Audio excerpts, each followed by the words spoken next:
तो चलिए अब हम कर्ण का जन्म तथा लाक्षागृह पांडव तथा द्रौपदी का स्वयंवर देखते हैं।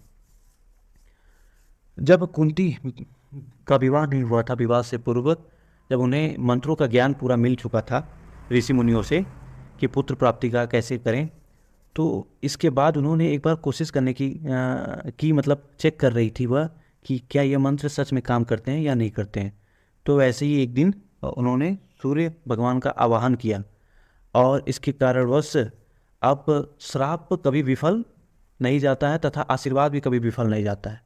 अब जो ऋषि मुनि ने कुंती जी को आशीर्वाद दिया था उसके कारण अब सूर्य भगवान आए हैं तो उन्हें एक पुत्र तो देंगे ही देंगे। तो उन्होंने फिर आए तो एक पुत्र का आशीर्वाद दिया। इसके बाद तुरंत फिर पुत्र हुए तो उन्हीं का नाम कर्ण पड़ा। अब विवाह से पूर्व यह पुत्र हुआ था तो कुंती काफ़ी लज्जा के मारे और डर गई कि समाज उन्हें स्वीकारेगा नहीं। इसके कारणवश उन्होंने कर्ण को एक बक्से में रख के गंगा जी में प्रभावित कर दिया। इसके कारणवश महाराज धृतराष्ट्र के सारथी तथा सारथी अधिरथ और उनकी पत्नी राधा को यह गंगा जी में बहते हुए मिले अंगराज कर्ण, जिनको हम आगे अंगराज कर्ण के नाम से जानते हैं, मिले और वह लोग इनको गोद ले लिए और बहुत खुशी खुशी इनका पालन पोषण करने लगे। जिस तरह से इनके पिता रथ चलाने में श्रेष्ठ थे, इनको रथ चलाने में कोई इंटरेस्ट नहीं था। इनका शुरू से ही युद्ध कला सीखने में बहुत इंटरेस्ट था। इनके पिता यह चीज़ कर्ण में देखते थे कि यह युद्ध कला सीख सकता है। तो उस समय के सबसे प्रवीण गुरु माना जाता है, जो कि बहुत ही पराक्रमी गुरु द्रोणाचार्य, जो कि आचार्यों में से महान आचार्य थे उस समय के, जो कि उस समय कुरु कुमारों को शिक्षा दे रहे थे। तो वह उस समय सबको शिक्षा दे रहे थे। तो वहीं पे इनके अंगराज कर्ण के पिता जो थे अधिरथ, उन्होंने वहाँ पे जाके उनसे आग्रह किया कि हमारे भी पुत्र को आप कुछ सिखा दीजिए। तो उन्होंने साफ मना कर दिया। उन्होंने बस कहा कि हम बस कुरु वंश के राजकुमारों को शिक्षा देते हैं। अब तुम्हारा पुत्र एक सूत पुत्र है, सारथी पुत्र है, इसके कारण हम उसे नहीं सिखाएंगे, नहीं सिखा सकते। तो इसके कारणवश से फिर कर्ण ने जैसे तैसे भ्रमण करते हुए फिर भगवान परशुराम के बारे में कहीं से पता किया। फिर वहाँ पे यह गए, भगवान परशुराम जी से बात की। अब वहाँ पे जाने के बाद यह पता चला कि बस परशुराम जी जो थे वह ब्राह्मणों को ही सिखाते थे। अब कर्ण के पास कोई रास्ता नहीं बचा। कर्ण ने यह बता दिया कि मैं खुद ब्राह्मण हूँ।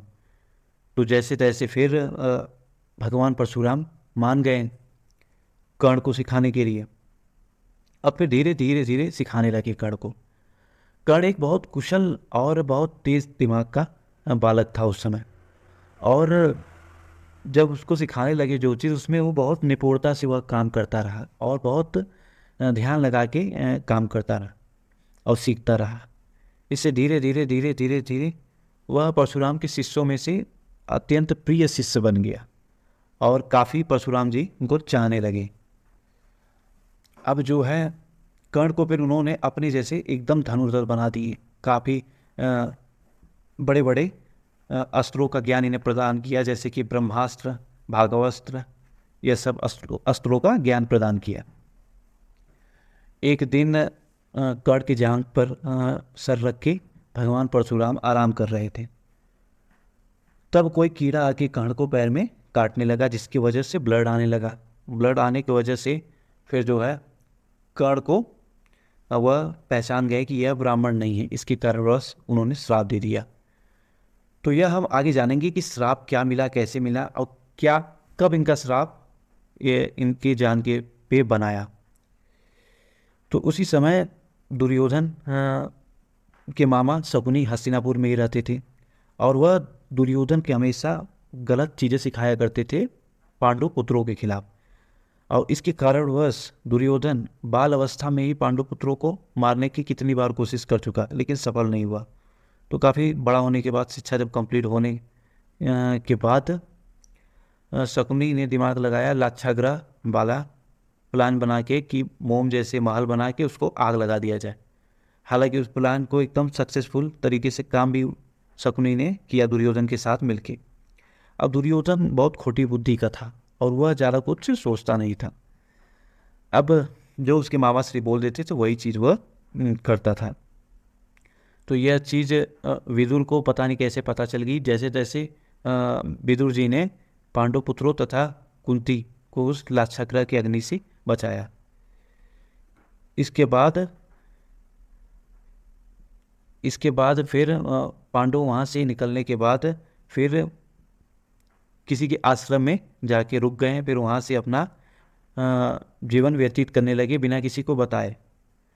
व्यास जी के कहने पे वह पांचाल राज्य में जहाँ द्रौपदी का स्वयंवर होने वाला था वहाँ गए और फिर वहाँ पे लक्ष्य वेदना था जो मछली के आँख में। फिर वहाँ पे अर्जुन ने अपना प्रदर्शन किया और जिसके पश्चात द्रौपदी का शादी अर्जुन के साथ हुआ और साथ ही साथ फिर अन्य 4 भाइयों के साथ भी हुआ।